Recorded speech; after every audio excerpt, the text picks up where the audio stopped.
Several hundred noisy protesters marched through central London on Friday to protest against Britain's election results, chanting Boris Johnson, not my Prime Minister, and Boris, Boris, Boris, out, out, out. Protesters brandishing signs that read Defy Tory Conservative rule and refugees welcome walked at speed from outside Johnson's Downing Street residence and to the theatre district, blocking traffic and drawing a heavy police presence.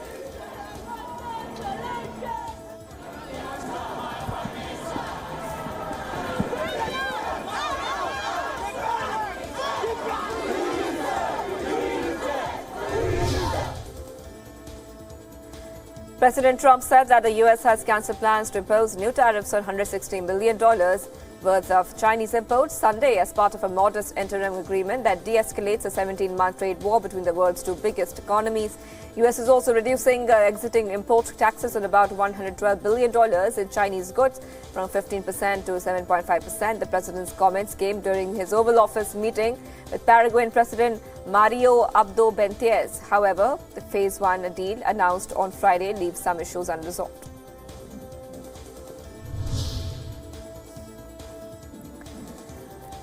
Former Prime Minister has, in fact, Abdelmadjid was elected as Algeria's new president after a vote the authorities hope will end months of turmoil. But demonstrators who toppled his predecessor, Abdelaziz Bouteflika, vowed that the movement would not stop. Protesters took to the streets of the capital, Algiers, chanting, God is great, the vote is fake, and dismissing the outcome of the previous day's election. Protesters saw the contest between 5 officially sanctioned candidates as an illegitimate sham intended to keep the old ruling elite in place. Authorities, including the powerful army, argued that the only way to move the country forward after demonstrators brought an end to Bouteflika's 20-year rule in April is to elect a successor.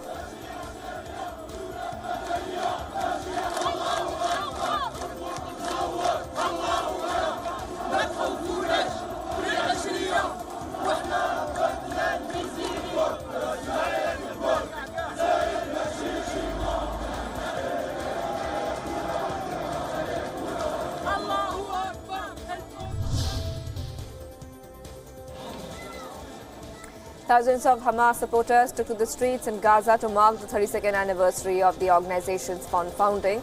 Hamas has administered Gaza since it seized control in 2007 after a week of fighting against the Palestinian Authority. Hamas cancelled regular Friday protests at 2 of 5 locations along Israel's perimeter fence to allow its supporters to take part in the anniversary rallies.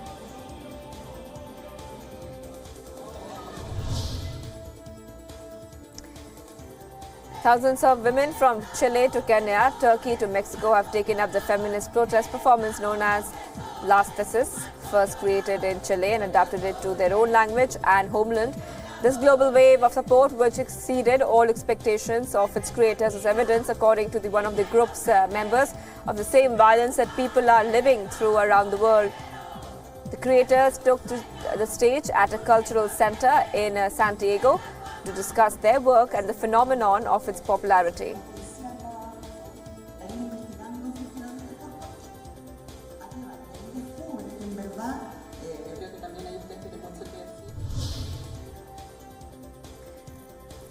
Demonstrators in Iraq lynched a teenager accused of attacking a protest encampment in Baghdad in an attack that threatened to tarnish the protest movement's broadly non-violent image. Police said a dispute between a 17-year-old male and protesters culminated with the body of the youth being strung from a traffic light near Tahrir Square, the epicenter of the months-old anti-government protest movement. Video streamed live online showed security forces withdrawing before a crowd dragged a man along the ground while people kicked him.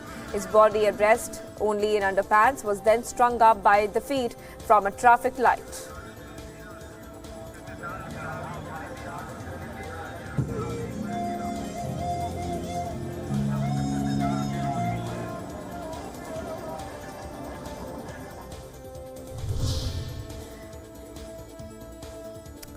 New York City police arrested a 13-year-old boy in connection with the murder of a college student in City Park this week. 18-year-old Tessa Majors was stabbed multiple times with a knife during a robbery while walking through the Morningside Park near her school in Upper Manhattan. She was able to stagger out of the park to seek help at a nearby school security booth and was declared dead at a hospital.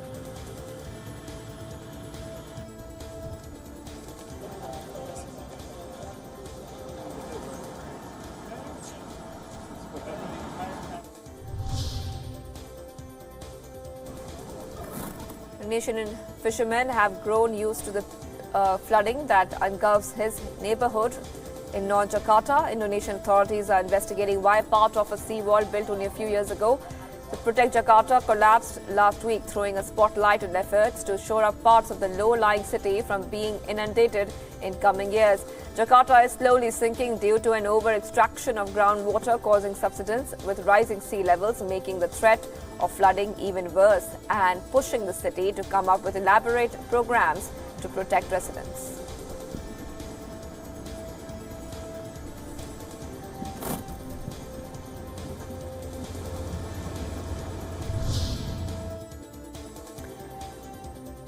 The UN General Assembly voted on Friday to renew the mandate to provide education, health and relief services to over 5 million Palestinian refugees across the region.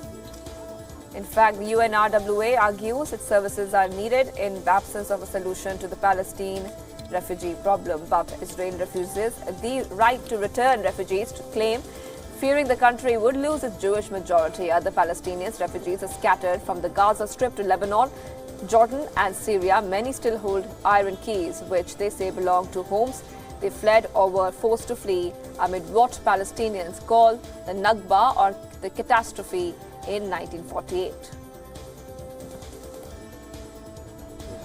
مطعم الجامع بالنا في باب الدين.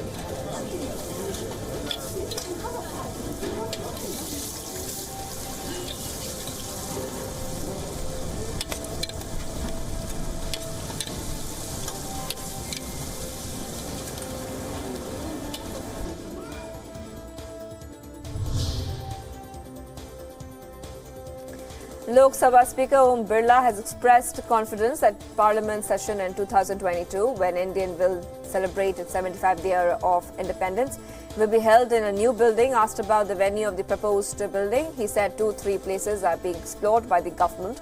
New Parliament will have various technological features, including MPs having access to online information at their desks.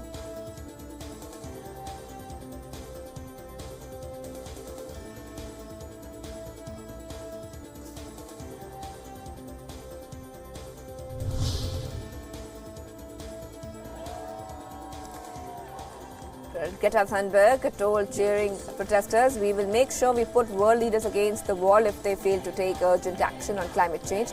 Swedish teen activist was addressing the crowd at a Fridays for Future protest in Turin, Italy. She arrived there from Madrid, where she had been attending the UN Climate Summit, but she said she feared the event would not lead to change.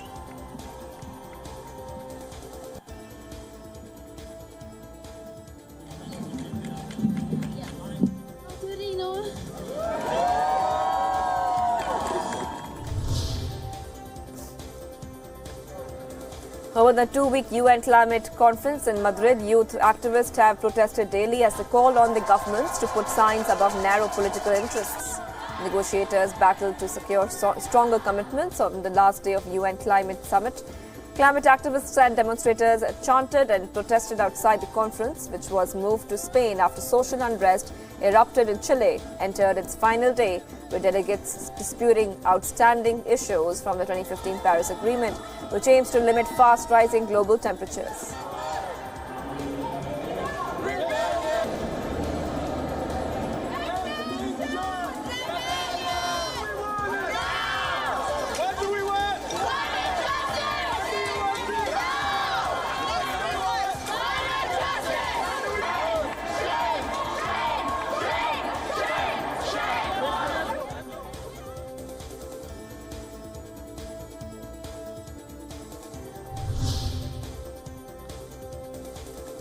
Refugees and migrants in Lesbos Island braved heavy rain and cold on Friday as the ground turned into mud in the olive grove, where thousands have set up tents. Asylum seekers wore raincoats and took shelters in plastic-covered tents set up near large piles of garbage. In the early morning hours, more migrants arrived on the overcrowded island or not in little boats. More than 100,000 migrants And refugees are currently in Greece, according to UNHCR, almost 40,000 of them stranded on the Aegean Islands.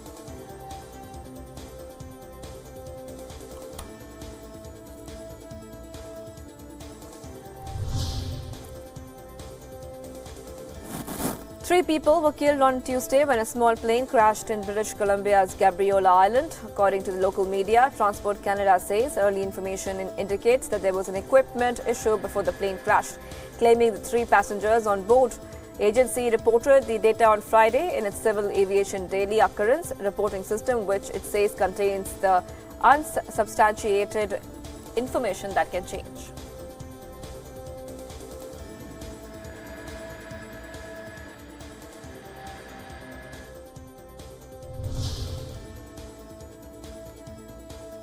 A pilot and his load passenger walked away unhurt after a small plane made an emergency landing on a San Diego area highway. A single engine lost power and came down in the southbound lanes of Interstate 5 in Carlsbad just after 7 p.m. on Thursday. Officials say the plane's cockpit filled with smoke. There was minor damage to the plane, which came to rest partly on its nose. The aircraft did not collide with any vehicles or cause any crashes. There were lane closures until crews managed to remove the plane around midnight.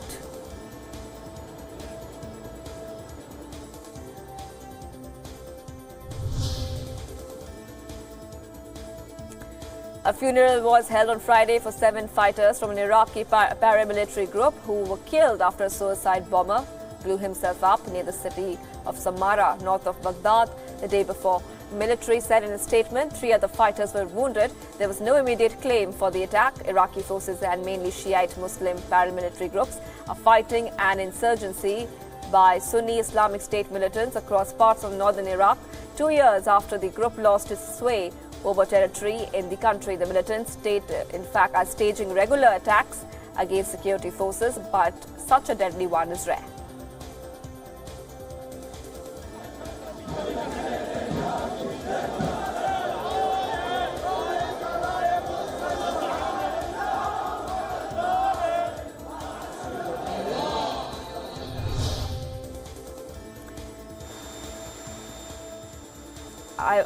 A biologist dressed as Santa Claus dived into an aquarium in Rio de Janeiro on Friday to feed the sharks and raise awareness of the importance of protecting marine life. Salvador, a biologist who has been working at the Aqua Rio Aquarium for the 2 years, plunged into the largest tank in the red and white colors of Santa to the delight of the children who were visiting and the hungry sharks. Santa's scuba diving forays in the aquarium will take place daily until the end of the year, when a troop of mermaids will arrive to replace him.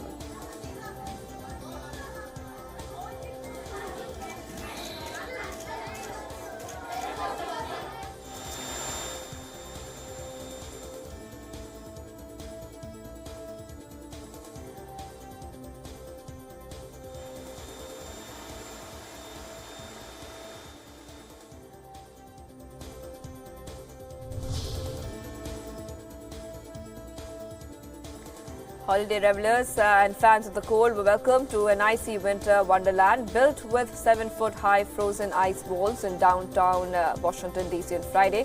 Dozens braved the cold to walk through what organizers say is the largest maze made of clear ice in the U.S., which opened to the public on Friday. Installation uses approximately 300 blocks of crystal clear ice and weighs around 1,25,000 pounds. The transparent blocks were lit up with bright lights throughout the maze. Ice Lab, the company behind the installation, shipped the ice from a manufacturer in Missouri who specializes in clear ice with sharp corners. The maze stands outside the city center, a public space in the heart of the U.S. Capitol. It will remain open to the public from December 13th to 15th.